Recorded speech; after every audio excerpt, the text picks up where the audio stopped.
সব নবীকে আল্লাহ একটা করে দোয়া দিয়েছেন, নবী দোয়া করলেই কবুল। সব নবীরা ওই দোয়া করে ফেলেছে দুনিয়াতে। বিশ্বনবী বলেন আমি করি নাই, আমি দুনিয়ার বুকে কঠিন বিপদে পড়েও কোনোদিন করি নাই। আমি আমার স্পেশাল দোয়াটা কিয়ামতের দিন আমার গুনাহগার উম্মতকে সুপারিশের জন্য রেখে দিয়েছি। আজকে আমি তোমার দরবারে দাঁড়িয়ে কিয়ামতের দিন ওই দোয়াটা করছি, আল্লাহ আমার যে উম্মতের হৃদয়ে যাররা পরিমাণ ঈমান আছে, আমার একটা উম্মতকেও তুমি জাহান্নামে ঢুকাতে পারবা না। বিশ্বনবী একবার ছাগলের রান খাচ্ছিলেন, খেতে খেতে বিশ্বনবী বলেন আনা সাইয়্যিদুন নাসি ইয়াউমাল কিয়ামা, আমি কিয়ামতের দিন সর্বশ্রেষ্ঠ হব, মানুষের মধ্যে সর্বশ্রেষ্ঠ সেরা আমি বিশ্বনবী। আলহামদুলিল্লাহ পড়েন।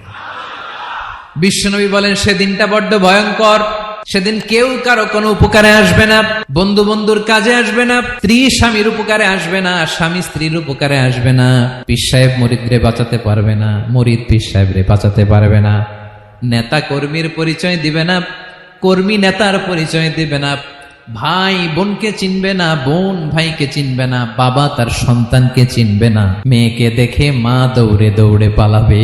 বড্ড ভয়ঙ্কর দিন। বিশ্বনবী বলবেন জমিনটা এখনকার মতো থাকবে না, পুরো জমিনটা সমান হয়ে যাবে, ফ্ল্যাট। এখন তো গোল, তখন ফ্ল্যাট। সবাই এক জমিনের উপরে দাঁড়াবে, সূর্যটা মাথার কাছে চলে আসবে, সূর্যের গরমে মানুষের মাথার মগজ গলে গলে কানের ছিদ্র নাকের ছিদ্র দিয়ে বেয়ে বেয়ে পড়বে। সবাই হয়রান পেরেশান ক্লান্ত শ্রান্ত। মানুষগুলো বলবে বাঁচার কোনো উপায় নাই।